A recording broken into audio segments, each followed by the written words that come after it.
Conditional sentences అంటే ఏంటి? Condition, okay, కండిషన్ని తెలిపే సెంటెన్సెస్. కండిషన్ అంటే ఏంటి? ఇఫ్ అంటే any sentence that starts with if is called your conditional sentences. For example, if you work hard you will get good marks. If you work hard you will get good marks అంటే నువ్వు కష్టపడితేనే నీకు మంచి marks వస్తాయి అంటే condition చెప్తున్నాం కదా. Yes, so ఇఫ్తో మొదలయ్యే సెంటెన్సెస్ అన్నిటినీ కూడా కండిషనల్ సెంటెన్సెస్ అని అంటారు. నౌ సి, మనకి ఎన్ని కండిషనల్ సెంటెన్సెస్ ఉన్నాయి? We have 4 types of conditional sentences. 4 types ఉన్నాయి. దాంట్లో చూడండి, ఫస్ట్ సి, 0 నుంచి స్టార్ట్ అవుతుంది. ఇది ఫస్ట్ నుంచి స్టార్ట్ అవ్వదు, 0 నుంచి స్టార్ట్ అవుతుంది. So 0 conditional, first conditional, second conditional, third conditional ఉన్నవి 4 types ఆఫ్ కండిషనల్స్. కానీ స్టార్ట్ అయ్యేది దేని నుంచి? 0, first, second and third. 0, first, second and third conditionals. So ఇలా మనకి 4 కండిషనల్ సెంటెన్సెస్ ఉంటాయి, రైట్? ఇప్పుడు చూడండి, ఒక చిన్న కాన్సెప్ట్ మనం నేర్చుకోవాలి ఇక్కడ. సి, ఫస్ట్ కండిషనల్ సెంటెన్సెస్ అంటే ఏంటి? నేను ఇందాకే చెప్పాను, ఓకే? చూడండి, if you work hard, okay, if you work hard you will get good marks. If you work hard you will get good marks, right? ఇదే కదా మన సెంటెన్స్, రైట్? ఇప్పుడు చూడండి, ఇచ్చిన సెంటెన్స్లో ఎన్ని సెంటెన్సెస్ ఉన్నాయి? ఎన్ని ఉన్నాయి చూడండి. సెంటెన్స్ అని దేనంటారు? ఒక సబ్జెక్టు, ఒక వర్బ్, ఓకే? సబ్జెక్ట్ ఉండాలి, వర్బ్ ఉండాలి, దీన్నే ఒక సెంటెన్స్ అంటారు. సబ్జెక్ట్, వర్బ్ ఉంటే సెంటెన్స్ అయిపోతుంది. సరే, ఇక్కడ చూడండి, యాక్చువల్లీ దీన్ని క్లాజ్ అని అంటారు, ఓకే? క్లాజ్ అని అంటారు. సబ్జెక్ట్, వర్బ్ యొక్క కాంబినేషన్ ఉంటే దాన్ని క్లాజ్ అని అంటారు. అంటే ఇక్కడ చూడండి, ఎన్ని క్లాజులు ఉన్నాయి మరి ఇక్కడ? This is 1 clause and this is another clause, right? This is 1 clause, that is another clause. ఎందుకు? చూడండి, సబ్జెక్ట్ ఉందా? ఎస్. వర్బ్ ఉందా? ఎస్. అయిపోయింది ఒక క్లాజ్. సబ్జెక్ట్ ఉందా? ఉంది. వర్బ్ ఉందా? ఉంది. సో అదొక క్లాజ్. సో 2 clauses ఉన్నాయి. నెక్స్ట్, ఈ 2 clausesని కలిపింది ఏమిటి? ఇఫ్. కలిపింది అని అన్నాను అంటే జాయినింగ్ వర్డ్ అంటే ఏంటి? కంజంక్షన్. దీన్ని ఏమంటారు? కంజంక్షన్ అంటారు, ఓకేనా? సో కంజంక్షన్ అంటే ఏంటి? Conjunction is a word that joins 2 words, 2 phrases or 2 clauses లేదా 2 sentences. దేన్నైనా జాయిన్ చేస్తే దాన్ని కంజంక్షన్ అంటారు. ఇక్కడ మాత్రం కండిషనల్స్ మనం ఎప్పుడు చూసేది ఏంటి? ఇఫ్ అనే కంజంక్షనే చూస్తాం. మోస్ట్లీ ఇఫ్ అనే కంజంక్షనే చూస్తాం, ఓకే? చాలా రేర్గా మిగతా వస్తాయి, కానీ మెయిన్గా మనకి ఇఫ్ అనే వస్తుంది. ఇఫ్ అంటే కండిషన్, ఓకే, రైట్? ఇప్పుడు చూడండి, ఇది ఒక clause 1, okay, this is clause 1 and this is clause 2, right? clause 1 and clause 2. if అనేది ఎక్కడ ఉంది? if అనేది ఇక్కడే మాత్రమే ఉంది, అంటే ఫస్ట్ క్లాజ్లో ఉంది, రైట్? ఫస్ట్ క్లాజ్లో ఉన్న తర్వాత నేను కామా పెట్టేశాను, చూడండి, కామా పెట్టాను. తర్వాత సెకండ్ క్లాజ్ రాసుకున్నాను, రైట్? అంటే ఏ క్లాజ్లో అయితే ఇఫ్ ఉంటుందో దాన్ని ఏమంటారంటే ఇఫ్ క్లాజ్ అంటారు. ఏమంటారు? If clause. దీన్నే ఇఫ్ క్లాజ్ అంటారు. ఎందుకు? ఈ క్లాజ్లో ఇఫ్ ఉంది, ఇఫ్ పక్కన కామా లేదు. సో ఈ క్లాజ్లో ఇఫ్ ఉంది కాబట్టి దీన్ని ఇఫ్ క్లాజ్ అని అంటారు, రైట్? ఇది వచ్చేసరికి ఇది ఇఫ్ క్లాజ్ కాదు. అర్థమైంది కదా? ఇప్పుడు చూడండి, సపోజ్ ఈ ఇఫ్ని కాసేపు పక్కన పెట్టేద్దాం.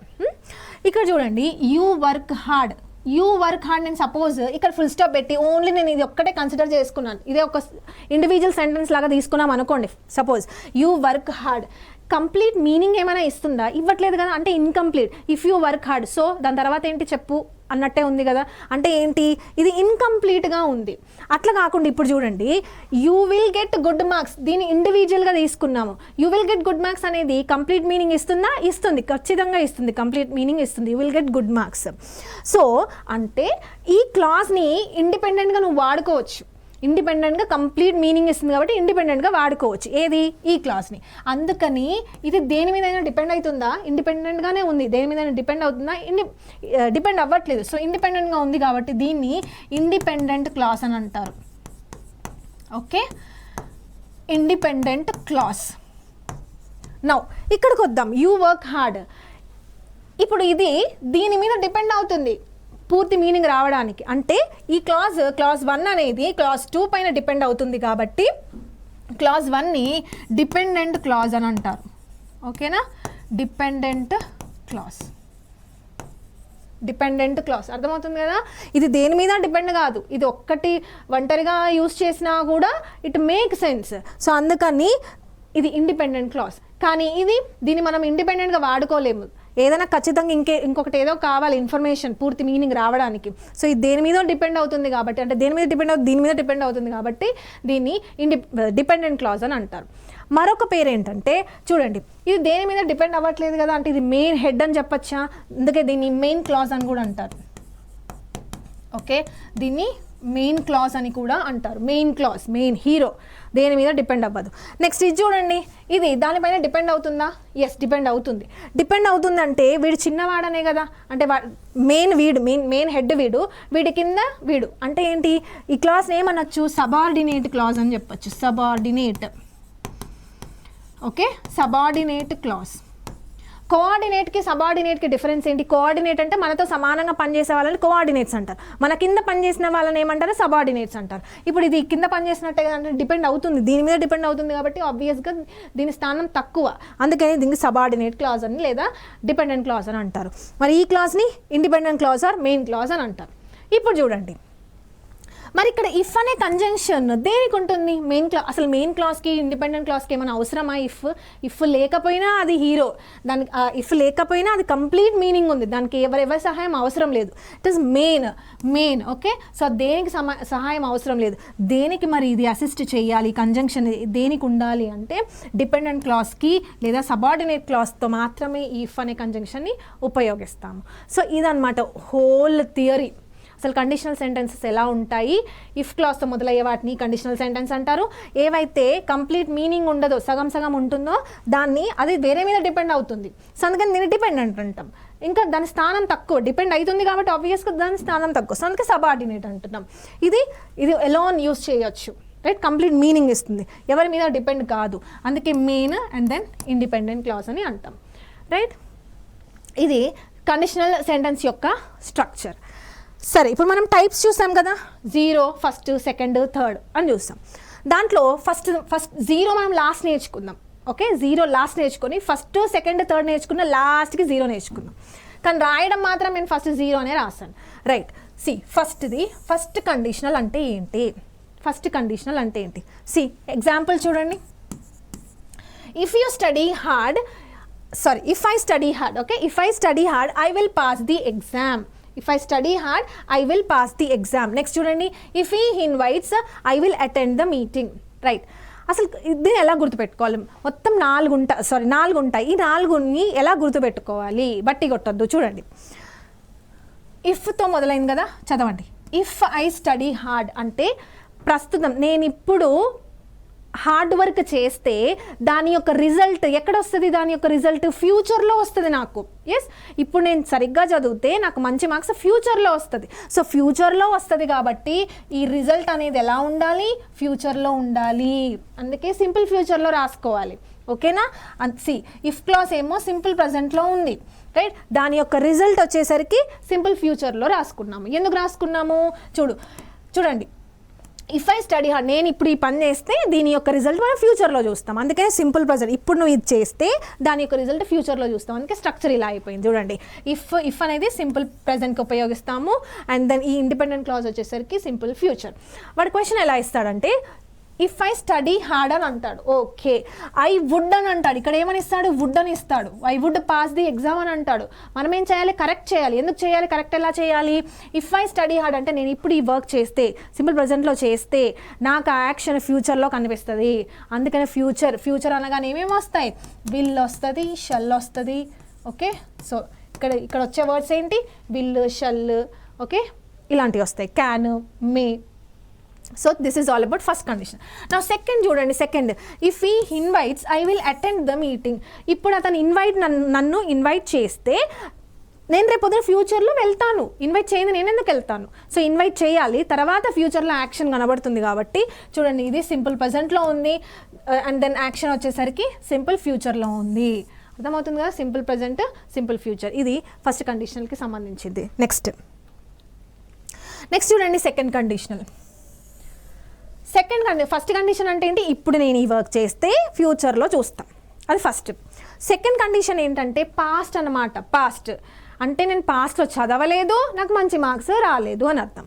చూడండి ఫస్ట్ ఎగ్జాంపుల్ చూడండి. ఇఫ్ ఐ స్టడీడ్ హార్డ్ అంటే పాస్ట్, నేను చదవలేదు, నాకు మార్క్స్ కూడా రాలేదు, నేను పాస్ అవ్వలేదు. So I would pass the exam. If I studied hard, ఒకవేళ నేను పాస్ట్లో మంచిగా చదివి ఉంటే నేను పాస్ట్లో పాస్ అయ్యేవాడిని, అంటే మొత్తం కూడా పాస్టే. అందుకే చూడండి ఇక్కడ చూడండి, ఇఫ్ క్లాస్ ఒకవేళ సింపుల్ పాస్ట్తో మొదలైంది అనుకోండి, అప్పుడు రిజల్ట్ అనేది ఎలా ఉండాలి? పాస్టేగా, వుడ్ అనేది పాస్టే, కుడ్ కూడా పాస్టే. దాని తర్వాత ఉండాల్సింది ఏంటి? V1 ఉండాలి. అర్థమవుతుంది కదా? So this is second condition. Next second example చూడండి. ఇఫ్ దే ప్లేడ్ అంటే ఏంటి? పాస్ట్. ఓకే, పాస్ట్లో నేను సరిగ్గా ఆడలేదు, అందుకనే నేను మ్యాచ్ విన్ అవ్వలేదు, వుడ్ విన్. అవన్నీ పాస్ట్లోనే జరిగాయి. ఓకేనా? అర్థమవుతుంది కదా? ఇవన్నీ ఏంటి? పాస్ట్లో నేను సరిగ్గా చేయలేదే అని బాధపడుతున్నప్పుడు మనం ఇలాంటి కండిషనల్స్ ఉపయోగించాలి. అది ఓకే, మొత్తం పాస్ట్లోనే ఉంది చూడండి. సింపుల్ పాస్ట్తో మొదలైతే చాలు మనకి వుడ్ ఆర్ కుడ్ వస్తుంది. లేదు, సింపుల్ ప్రజెంట్లో స్టార్ట్ అయితే ఫ్యూచర్. ఓకే, ఇది సెకండ్ కండిషన్ గురించి. సెకండ్ కండిషన్లో మనకు ఒక స్పెషల్ కేసు ఉంటుంది. ఏంటది చూడండి. సెకండ్ కండిషన్లో ఒక స్పెషల్ కేసు ఏంటంటే, ఒకవేళ నువ్వైతే లేదా నేను ప్రైమ్ మినిస్టర్ అయి ఉంటే, నేను ఇంగ్లాండ్ క్వీన్ అయి ఉంటే ఏం చేసేవాడిని అంటే, ఇదేంటి? ఇవన్నీ రియల్ ఏమి కాదు, పాస్ట్. ఒకవేళ నేను అయ్యి ఉంటే అంటే ఇవి కూడా పాస్ట్, అందుకే మనం సెకండ్ కండిషన్లో దీన్ని వేసేస్తాం అనమాట. ఇప్పుడు చూడండి, వీటిని ఏమంటారంటే యాక్చువల్గా ఇమాజినరీ అంటారు. ఇమాజిన్. ఓకే, వీటిని ఇమాజినరీ అని అంటారు. రియల్ కావి ఇవి, ఇమాజినరీ. నేను ప్రైమ్ మినిస్టర్ అవ్వను, అండ్ దెన్ నేను క్వీన్ కూడా అవ్వలేను, కానీ నేను ఇమాజిన్ చేసుకుంటున్నా ఒకవేళ అయ్యి ఉంటే నేను ఏం చేస్తుండే. ఆ సెంటెన్సెస్ని ఎలా రాస్తాం చూడండి. If I where a bird, నేను ఒకవేళ పక్షి అయ్యి ఉంటే ఏం చేస్తా? ఎగురుతుండే. ఓకే, సో అందుకే వుడ్. ఓకే, ఇక్కడ కూడా అంతే చూడండి. వర్ అంటే ఏంటి? పాస్టేగా. వర్ అంటే పాస్ట్, అంటే సెంటెన్స్ మొత్తం పాస్ట్లో స్టార్ట్ అయింది. సో అందుకని నీకు ఇక్కడ ఏముండాలి? వుడ్డే ఉండాలి. వుడ్ యూస్ చేసావంటే మళ్ళీ ఫ్లై, V1 మాత్రమే ఉండాలి. ఓకే, V1 మాత్రమే ఉండాలి. రైట్, నెక్స్ట్ చూడండి. If I were the queen of England, ఒకవేళ నేను క్వీన్ ఆఫ్ ఇంగ్లాండ్ అయ్యి ఉంటే ఏం చేస్తుండే? I would help the poor. Okay, I would help the poor.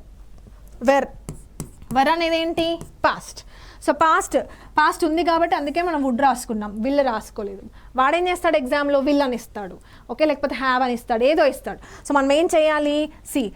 First condition వస్తే ఫస్ట్ కండిషన్ ఏం చేయాలి? ఇప్పుడు నేను యాక్షన్ చేస్తుంటా అంటే సింపుల్ ప్రజెంట్. యాక్షన్ ఎక్కడ చూస్తాము అంటే దాని యొక్క రిజల్ట్ ఎక్కడ చూస్తాం? ఫ్యూచర్లో చూస్తాం. అంటే simple present, future is first condition. Second condition ఏంటి? అన్ని రిగ్రెట్స్ అనమాట. అయ్యో నేను అసలు చేయలేదే అని రిగ్రెట్ అవుతూ ఉంటున్నాం, బాధపడుతున్నాం. అంటే అన్ని పాస్ట్. అంటే ఏంటి? Simple past. దాని యొక్క యాక్షన్ కూడా, దాని యొక్క రిజల్ట్ కూడా పాస్ట్లోనే చూసుండేవాడు ఒకవేళ చేసి ఉంటే. ఓకే, అది వచ్చేసరికి సెకండ్ కండిషన్. సెకండ్ కండిషన్లో స్పెషల్ టైప్ ఏంటి? Imaginary case. ఇమాజినరీ కేస్ అంటే ఏంటి? నేను ఒకవేళ పక్షి అయితే, నేను ఒకవేళ PM అయితే, నేను ఒకవేళ క్వీన్ అయితే ఏం చేస్తుండే? అవన్నీ కూడా పాస్టే. ఎందుకు? If I were. Okay, if I వర్. అయితే ఎగ్జామ్లో ఎలా ఇస్తాడంటే ఇఫ్ ఐ వాజ్ అంటాడు. ఓకే, ఇఫ్ ఐ వాజ్ అంటాడు, లేకపోతే ఇఫ్ హీ వాజ్ అని అంటాడు. అసలు ఇమాజినరీ కేసులో వాజ్ అని రానే రాదు. గుర్తుపెట్టుకోండి, ఓన్లీ ఒక్క వర్డ్ మాత్రమే వస్తుంది, వర్. ఈ వర్ అనే వర్డే వస్తుంది. ఇదే మీ జీవితాన్ని మార్చేస్తుంది. ఓన్లీ ఒక్క వర్డ్ మాత్రమే వస్తుంది, ఇంకా ఏ వర్బ్ రాదు. ఇమాజినరీ అంటే వర్రే. ఓకే, గుర్తుపెట్టుకోండి. సో వర్ అనేది పాస్టేగా. ఎస్, అందుకే మనం పాస్ట్లో యూస్ చేస్తాం. ఇక్కడ చూడండి, would is also past. So this is all about second condition. Next చూడండి, థర్డ్ కండిషనల్ చూడండి. థర్డ్ కండిషనల్ ఏంటంటే, సెకండ్ కండిషన్కి థర్డ్ కండిషన్కి డిఫరెన్స్ ఏంటి? ఈ రెండు పాస్ట్లే. ఓకే, సెకండ్ కండిషన్ పాస్టే, థర్డ్ కండిషన్ కూడా పాస్టే. కాకపోతే డిఫరెన్స్ ఏంటంటే, సెకండ్ కండిషన్ రియల్ అంటే ఏంటి? ఆ వర్క్ చేశాడు కానీ ఫెయిల్ అయ్యాడు. ఓకే, అంటే మంచిగా చదవలేదు, మంచిగా పాస్ అవ్వలేదు, అది పాస్ట్, అది రియల్గా జరిగింది. కానీ థర్డ్ కండిషన్ ఏంటంటే, ఇది కూడా పాస్టే కానీ వాడు అసలు పని చేయలేదు. అర్థమవుతుందా? అంటే అసలు యాక్షన్ అనేది జరగలేదు. అంటే ఒకవేళ నేను చేసి ఉంటే అన్రియల్, అది వచ్చేసరికి రియల్, ఇది వచ్చేసి అన్రియల్. థర్డ్ కండిషన్ వచ్చేసరికి unreal. Second condition is real, అది హ్యాపెండ్, ఇది అవ్వలేదు, థింక్ చేస్తున్నాడు ఒకవేళ అయ్యి ఉంటే బాగుండు అని. అది ఖచ్చితంగా అయ్యింది కానీ ఫెయిల్ అయ్యాడు. Okay, that is the difference. చూడండి, స్ట్రక్చర్ ఎలా ఉంటుందంటే సెకండ్ కండిషన్కి థర్డ్ కండిషన్కి నేను డిఫరెన్స్ చెప్పాను. అదేమో real, second is real, third వచ్చేసరికి అన్రియల్ అని చెప్పాను. సో థర్డ్ అన్రియల్ కాబట్టి ఎలా రాసుకుంటాము, పాస్ట్ పర్ఫెక్ట్లో రాసుకోవాలి. ఓకే, పాస్ట్ పర్ఫెక్ట్లో రాసుకోవాలి. పాస్ట్ పర్ఫెక్ట్లో రాసుకుంటాం కాబట్టి ఖచ్చితంగా ఇక్కడ వచ్చేవి కూడా పాస్టే. ఓకే, వుడ్డే వస్తుంది, వుడ్ అండ్ కుడ్ మాత్రమే వస్తుంది. అండ్ దెన్ పాస్ట్ పర్ఫెక్ట్ కదా, పర్ఫెక్ట్ అనగానే ఏంటి, హ్యాజ్, హ్యావ్, అవే వస్తాయి కదా. సో ఇక్కడ మనం యూస్ చేసినవి ఏంటి అంటే హ్యావ్. అర్థమవుతుంది కదా. అండ్ దెన్ V3 ఉండాలి, ఎందుకో పర్ఫెక్ట్ కాబట్టి. ఓకే, దీన్ని ఈజీగా ఎట్లా గుర్తుపెట్టుకుంటారంటే, ఎలా గుర్తుపెట్టుకోవాలి దీన్ని ఈజీగా అంటే చూడండి, had plus V3, okay, had plus V3, would have plus V3, had plus V3, would have plus V3. ఇది ఒక్క 2-3 సార్లు ఊరికే అట్లా ఇది ఒక్కటే బైహార్ట్ చేయమని చెప్పేది, ఇంగ్లీష్లో ఇంకెక్కడ ఏది బైహార్ట్ చేయొద్దు. యాక్చువల్లీ దీని ఒక సాంగ్ లాగా కూడా మనం గుర్తుపెట్టుకోవచ్చు, had plus V3, would have plus V3. అలా మనం గుర్తుపెట్టుకున్నాం అనుకోండి, సింపుల్. ఇలాంటి సెంటెన్స్ వస్తే నువ్వు ఇలా చదువుకుంటూ వెళ్తావు. ఓకే, నాకు హ్యాడ్ ప్లస్ V3 కనిపించింది, had plus V3, would have plus V3 ఉందా లేదా చెక్ చేసుకోవడమే, జస్ట్ అంతే. నెక్స్ట్ చూడండి, ఇక్కడ కూడా అంతే, had plus V3, would have plus V3. అయిపోయింది, సింపుల్. జస్ట్ ఒక చిన్న సాంగ్ లాగానో ఏదో ఒక ట్రిక్తో మీరు అదొక్కటి గుర్తుపెట్టుకుంటే చాలు. So this is about third condition. Next చూడండి, జీరో కండిషన్. ఫస్ట్ అయిపోయింది, సెకండ్ అయిపోయింది, థర్డ్ అయిపోయింది. సెకండ్లో మనం ఒక స్పెషల్ కేస్ చూసాం, ఇమాజినరీ. లాస్ట్ వచ్చేసరికి జీరో అంట, జీరో కండిషన్. పేరులోనే ఉంది జీరో కండిషన్. జీరో అంటే ఏంటి, కండిషన్ లేదంట అక్కడ. కండిషన్ దేనికి ఉండవు చూడండి, కండిషన్ ఉండవంటే మరి ఇఫ్ ఉండదా, ఉంటుంది. ఇఫ్ ఉంటేనే అది కండిషనల్ అయింది ఫస్ట్ థింగ్. సో ఇక్కడ చూడండి, జనరల్గా ఈ జీరో కండిషన్స్ అనేవి వేటికి ఉపయోగిస్తాము. జీరో కండిషన్ అనేది యూనివర్సల్ ఫ్యాక్ట్స్కి ఉపయోగిస్తాం. యూనివర్సల్ ఫ్యాక్ట్స్ ఎక్కడో విన్నాం కదా, యూనివర్సల్ ఫ్యాక్ట్స్ ఎక్కడ విన్నాము, సింపుల్ ప్రజెంట్లో విన్నాం. మీకు గుర్తుందో లేదో, సింపుల్ ప్రజెంట్లో వన్ ఆఫ్ ద యూజ్ ఏంటంటే యూనివర్సల్ ఫ్యాక్ట్స్ ఎప్పుడూ కూడా సింపుల్ ప్రజెంట్లోనే ఉండాలని మనం నేర్చుకున్నాం. So universal facts, then truths, scientific truths. Okay, scientific truths ఇవన్నీ కూడా ఎలా ఉండాలి, ఏ టెన్స్లో ఉండాలి, సింపుల్ ప్రజెంట్లోనే ఉండాలి. సింపుల్ ప్రజెంట్లోనే ఉండాలి, అసలు దాని టెన్స్ని ఎక్కడ కూడా మార్చకూడదు. ఇప్పుడు ఇక్కడ చూడండి, if. Okay, if you heat water to 100 degrees centigrade ఏమవుతుంది, బాయిల్ అవుతుంది. అది అందరికీ తెలిసిందేగా. ఎస్, టెన్స్ మీద ఏమైనా డిపెండ్ అవుతుందా, పోనీ ఒకరు బాయిల్ చేస్తే బాయిల్ అవ్వకుండా అది పర్సన్ మీద డిపెండ్ అవ్వదు, కాలం మీద కూడా డిపెండ్ అవ్వదు. అంటే ఏంటి, ఇవన్నీ ఏంటి, యూనివర్సల్ ఫ్యాక్ట్ ఇవి. ఓకే, అందరికీ తెలుసు, అది ఫ్యాక్ట్, అది ట్రూత్ అది. So if you heat 100 degrees centigrade it boils అనే విషయం అందరికీ తెలుసు, అదొక ట్రూత్, అదొక ఫ్యాక్ట్. కాబట్టి ఎప్పుడు కూడా ఎలా ఉండాలి, సింపుల్ ప్రజెంట్లోనే ఉండాలి. చూడండి, సింపుల్ ప్రజెంట్లోనే ఉండాలి, టెన్స్ చేంజ్ చేయకూడదు ఇక్కడ. ఓకే, సింపుల్ ప్రజెంట్లోనే ఉండాలి. నెక్స్ట్ చూడండి, if the wind blows trees move. ఆబ్వియస్గా గాలి వీస్తే ఏమవుతుంది, చెట్లు మూవ్ అవుతాయి. అది కూడా యూనివర్సల్ ఫ్యాక్టే, అది కూడా ట్రూతే. సో దీన్ని కూడా మనం మార్చకూడదు, టెన్స్ అనేది మార్చొద్దు. చూడండి, అందుకని విండ్ బ్లోస్ సింపుల్ ప్రజెంట్లోనే ఉంది. ట్రీస్ మూవ్, ట్రీస్ ప్లూరల్ కాబట్టి మూవ్ అనే వర్బ్ని యూజ్ చేసాము. అర్థమవుతుంది కదా. సో మనం కండిషనల్ సెంటెన్సెస్లో మెయిన్గా అసలు ఫస్ట్ ఆఫ్ ఆల్ క్లాజ్ అంటే ఏంటో నేర్చుకున్నాం. క్లాజ్ అంటే ఏంటి, సబ్జెక్ట్ వర్బ్ యొక్క కాంబినేషన్ ఉండాలి, దాన్ని క్లాజ్ అని అంటారు. సో ఇఫ్ కండిషనల్ సెంటెన్సెస్ అన్నీ కూడా ఇఫ్తో మొదలవుతాయి, అది కూడా మనం నేర్చుకున్నాము. అండ్ దెన్ ఒకవేళ ఆ కండిషనల్ సెంటెన్స్ యొక్క పార్ట్స్ని కనుక చూస్తే ఎలా ఉంటాయి, 2 పార్ట్స్ ఉంటాయి, అంటే 2 క్లాజ్లు ఉంటాయి. ఒక క్లాస్ని ఏమంటారు, డిపెండెంట్ క్లాస్, మరొక క్లాస్ని ఏమంటారు, ఇండిపెండెంట్ క్లాస్. ఎందుకంటాము, ఇండిపెండెంట్ క్లాస్ అంటే అది దేని మీద డిపెండ్ కాదు. ఈ డిపెండెంట్ క్లాస్ దీనిపైన, అంటే ఇండిపెండెంట్ క్లాస్ అంటే మెయిన్ క్లాస్ మీద డిపెండ్ అవుతుంది కాబట్టి దీన్ని dependent clause or subordinate clause అని అంటారని తెలుసుకున్నాం. ఈ 2 క్లాసెస్కి, ఈ 2 క్లాసెస్ ఉన్నాయి కదా, ఇఫ్ అనేది ఏ క్లాస్తో ఉంటుంది, ఆబ్వియస్గా ఏదైతే తక్కువ స్థాయి ఉందో అంటే subordinate clause or dependent clause దాంతో మాత్రమే ఇఫ్ అనేది ఉంటుంది. మెయిన్ క్లాస్కి ఇండిపెండెంట్ క్లాస్కి అసలు ఉండదు, అసలు దానికి ఎవరి సాయం అవసరం ఉండదు. అది చూసాం.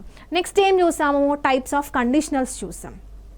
ఎన్ని ఉన్నాయి, 4 టైప్స్ ఉన్నాయి. ఒకటి ఏంటి, first zero, first, second and third. మనం జీరోని లాస్ట్ చూడాలి. ఫస్ట్ ఏం చూసాము, ఒకవేళ నువ్వు యాక్షన్ ఇప్పుడు ప్రజెంట్లో చేస్తే దాని యొక్క రిజల్ట్ ఎక్కడ చూస్తాము, ఫ్యూచర్లో చూస్తాము. అందుకే what is the structure, if simple present simple future అయింది. నెక్స్ట్ సెకండ్ కండిషన్ ఏంటి, second condition second and third both are రిగ్రెట్సే. పాస్ట్లో అయ్యో నేను చేయలేదే అని బాధపడ్డం, ఏది సెకండ్ అండ్ థర్డ్. కాకపోతే డిఫరెన్స్ ఏంటి, సెకండ్ ఏమో real, and third is unreal. సెకండ్కి వస్తే ఏమవుతుంది, పాస్ట్లో. Okay, simple past. What is the structure? Simple past, if plus simple past. So పైన మనం ఫస్ట్ కండిషన్లో మనం ఏం నేర్చుకున్నాం, సింపుల్ ఫ్యూచర్ అని నేర్చుకున్నాం కదా. సింపుల్ ఫ్యూచర్లో ఏమేమి వచ్చాయి, విల్, షల్ వచ్చాయి. దీని యొక్క పాస్ట్ ఏమవుతుంది, వుడ్డే కదా. సో అందుకని వుడ్ ప్లస్ V1 వస్తుంది. ఓకే, సెకండ్ కండిషనల్కి. థర్డ్ కండిషనల్ ఏంటి, ఇవి కూడా పాస్ట్ కానీ రిగ్రెట్, అది అన్రియల్, అసలు జరగనే లేదు, అసలు అటెంప్టే చేయలేదు. ఓకే, సో ఆ కేసులో ఎలా చేస్తాము, పర్ఫెక్ట్. Okay, past perfect. దీన్ని ఎలా నేర్చుకోమని చెప్పాను, had plus V3 would have plus V3. Simple, ఒక 3 times జస్ట్ ఊరికి అలా పలికితే వచ్చేస్తుంది. Had plus V3 would have plus V3. Third conditional is finished. Now coming to the zero conditional. Zero condition ఏమి ఉండదంట. అంటే టెన్స్ అసలు మనం చేంజ్ చేయాల్సిన అవసరమే ఉండదు.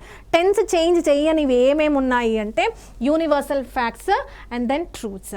ఈ రెండు కూడా మనం ఎప్పుడు కూడా టెన్స్ చేంజ్ చేయకూడదు. ఎప్పుడు కూడా అవి ఎలా ఉండాలి, సింపుల్ ప్రజెంట్లోనే ఉండాలి. అందుకని జీరో కండిషనల్కి మనం ఎలా వస్తుంది formula, what is the structure అంటే if, simple present as well as simple present. So ఇవి కండిషనల్. కండిషనల్స్లో ఖచ్చితంగా ఒక క్వశ్చన్ వస్తుంది. కండిషనల్ అనేది చాలా చాలా ఇంపార్టెంట్ చాప్టర్. ఓన్లీ జస్ట్ ఈ 4 కండిషనల్స్ కనుక నేర్చుకొని వెళ్తే everything is finished. Okay, so this is all about conditional sentences. Next మనం క్వశ్చన్ ట్యాగ్స్ చూద్దాం. ఫస్ట్ మనం ఏం చేసాము, వర్బ్ నేర్చుకున్నాం, టెన్సెస్ నేర్చుకున్నాం, కండిషనల్స్ నేర్చుకున్నాం, అవునా. అయితే ఇప్పుడు ఈ కండిషనల్స్లో మనం టెన్సెస్ ఏవైతే స్ట్రక్చర్స్ నేర్చుకున్నామో ఇవన్నీ కూడా మనం ఈ కండిషనల్స్లో ఉపయోగించాం. హ్యాడ్ ప్లస్ V3 అన్నాము. ఇక్కడ చూడండి సింపుల్ ప్రజెంట్, ఇవన్నీ ఆ టెన్సెస్లో ఉన్న స్ట్రక్చర్లన్నీ ఇక్కడ మనం యూస్ చేసుకున్నాం. సిమిలర్లీ నెక్స్ట్ వచ్చే చాప్టర్ ఏంటి, క్వశ్చన్ ట్యాగ్స్. ఈ చాప్టర్లో కూడా మనం టెన్సెస్ యొక్క అప్లికేషన్ని చూస్తాం. టెన్సెస్ని అసలు ఎలా మార్చొచ్చు, ఓకే, ఏ టెన్స్ని క్వశ్చన్ ట్యాగ్ ఎలా ఫామ్ చేయాలి, ఇవన్నీ కూడా మనం నెక్స్ట్ చాప్టర్లో క్వశ్చన్ ట్యాగ్స్ డీల్ చేద్దాం. రైట్, కండిషనల్ సెంటెన్సెస్లో ఒక చిన్న కాన్సెప్ట్ ఉంది, అది కూడా ఒకసారి చూద్దాము. చూడండి, మనము ఇందాక చూసిన ఆ 4 types ఆఫ్ సెంటెన్సెస్ అన్నీ కూడా పాజిటివ్ చూసాం కదా. ఇప్పుడు ఒక నెగిటివ్ సెంటెన్స్ రాద్దాం. ఫర్ ఎగ్జాంపుల్ చూడండి, if you do not study hard, comma, you will not pass the exam. Okay, not pass the exam, అవునా. రైట్, ఇప్పటిదాకా చూసిన సెంటెన్సెస్ అన్నీ కూడా పాజిటివ్గా చూస్తాం. ఇప్పుడు మనం ఒక నెగిటివ్ అంటే జస్ట్ నాట్ యాడ్ చేయడమే, నెగిటివ్ వచ్చేసింది. ఇప్పుడు చూడండి, ఈ సెంటెన్స్ని మనము అన్లెస్తో రాసుకోవచ్చు. అన్లెస్ అంటే ఏంటి, అన్లెస్ అంటే ఇఫ్ నాట్ అని అర్థం. ఇఫ్ నాట్, అన్లెస్ అంటే ఏంటి, ఇది ఒక బాక్స్ చేసి ఇలా రాసుకోవాలి. Okay, unless is what, unless అంటే ఇఫ్ నాట్ అని అర్థం. ఓకే, అంటే ఇఫ్ని నాట్ని కలిపితేనే అన్లెస్ అయిపోతుంది. సరే, ఇప్పుడు నేను ఏం చేస్తానో చూడండి. ఇఫ్ అనేది ఎక్కడుంది, అక్కడైతే లేదు, ఇక్కడ ఉంది కదా. చలో, ఇఫ్ ఉంది అండ్ దెన్ నాట్ ఉంది. ఓకే, ఈ రెండింటిని కలిపి నేను ఏం రాసుకుంటాను, అన్లెస్ రాసుకుంటా. ఏం రాసుకుంటాను, అన్లెస్. ఇప్పుడు మిగతా ఏమున్నాయో అది యాజ్ ఇట్ ఈజ్ రాసుకోవడమే. అంటే చూడండి, అన్లెస్ యూ డూ స్టడీ అన్నా ఒక్కటే.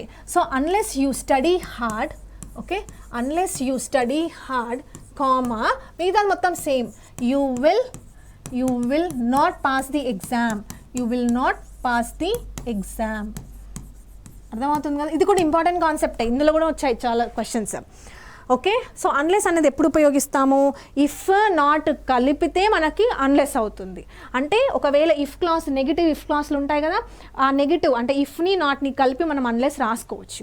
అయితే క్వశ్చన్ ఎట్లా ఇస్తాడు చూడండి, క్వశ్చన్ ఎలా ఇస్తాడు ఎగ్జామ్లో, ఇలా ఇస్తాడు చూడండి. సేమ్ సెంటెన్స్, ఎర్రర్ ఎలా వచ్చిందంటే unless you do not study అని అంటాడు. Unless you do not study hard, comma, you will not pass the exam. ఇదే మీ ప్రీవియస్ ఇయర్ క్వశ్చన్. ఓకేనా, this is your previous year question. Right, ఇప్పుడు చూడండి, ఇదే question. నేనేం చెప్పాను, అన్లెస్ అంటే ఏంటి, unless is equal to what, if plus not. If plus not రెండింటిని కలిపితేనే మనకు అన్లెస్ వచ్చింది.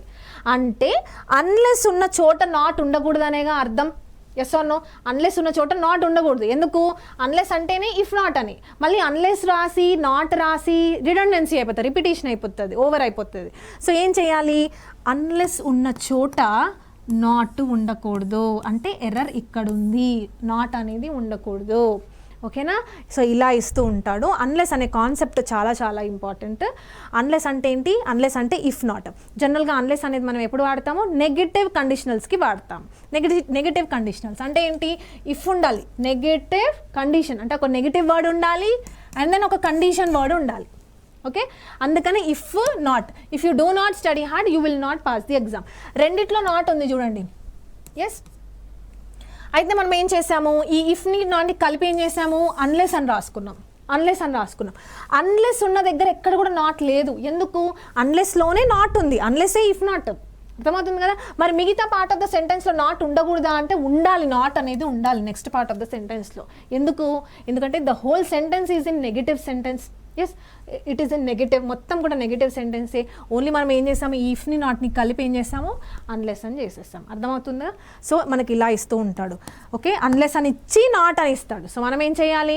అన్లెస్ అంటేనే ఇఫ్ నాట్. సో అన్లెస్ ఉన్న చోట నాట్ ఉండకూడదు. So this is one very very important concept. అయితే ఇప్పుడు చూడండి, అయితే ఈ అన్లెస్ అనేది ఏంటి? నేను ఇంతకుముందు ఏం చెప్పాను? కండిషనల్ సెంటెన్స్ అంటే ఇఫ్తో స్టార్ట్ అయ్యేవన్నీ కూడా కండిషనల్ సెంటెన్సెస్ అని చెప్పాను కదా. ఇఫ్తో స్టార్ట్ అయ్యేవే కాదు, ఇంకా చాలా వర్డ్స్ ఉంటాయి. ఏంటి ఆ వర్డ్స్? ఇప్పుడే చూస్తాం మనం అన్లెస్ అని. Okay, so unless is one conditional conjunction. Okay, ఇంకేముంటాయి? Until, right, until. నెక్స్ట్ ఏముంటుంది? Provided, suppose. ఈ వర్డ్స్ అన్నీ కూడా కండిషన్ని తెలిపే కంజంక్షన్స్. ఓకే, కండిషన్ని తెలిపే conjunctions. Okay, so see provided you work hard you will get good marks. అంటే నువ్వు మంచిగా చదివితే మంచిగా మార్క్స్ వస్తాయి. ప్రొవైడెడ్ నువ్వు అది చేస్తే తప్ప. So suppose you work hard you will get good marks. So suppose అనేది కూడా ఏంటి? కండిషనలే. అయితే ఇక్కడ చూడండి డిఫరెన్స్ ఏంటి? ఈ అంటిల్కి అన్లెస్కి డిఫరెన్స్ ఏంటి అంటే, అన్లెస్ అనేది కండిషన్, అంటిల్ అనేది టైం. అంటిల్ అనేది దేనికి ఉపయోగిస్తాము? టైంకి ఉపయోగిస్తాము. అన్లెస్ అనేది కండిషన్. చూడండి, if you study hard, condition. Okay, until అనేది టైం రిలేటెడ్ ఆస్పెక్ట్స్కి అంటిల్ ఉపయోగిస్తాం. సో ఇవన్నీ కూడా ఏంటంటే కండిషనల్ సెంటెన్సెస్ కిందకి వస్తాయి. ఇఫ్ అనేదే కాదు, ఇఫ్తో పాటు ఇంకా ఇవి కూడా ఉంటాయి. ఈ కాన్సెప్ట్ ఇంపార్టెంట్. ఇందాక చెప్పిన 4 types important, as well as ఈ అన్లెస్ అనే కాన్సెప్ట్ కూడా చాలా చాలా ఇంపార్టెంట్. అర్థమవుతుంది కదా. So this is all about your conditional sentences. Next చాప్టర్లో మనం క్వశ్చన్ ట్యాగ్స్ చూద్దాం.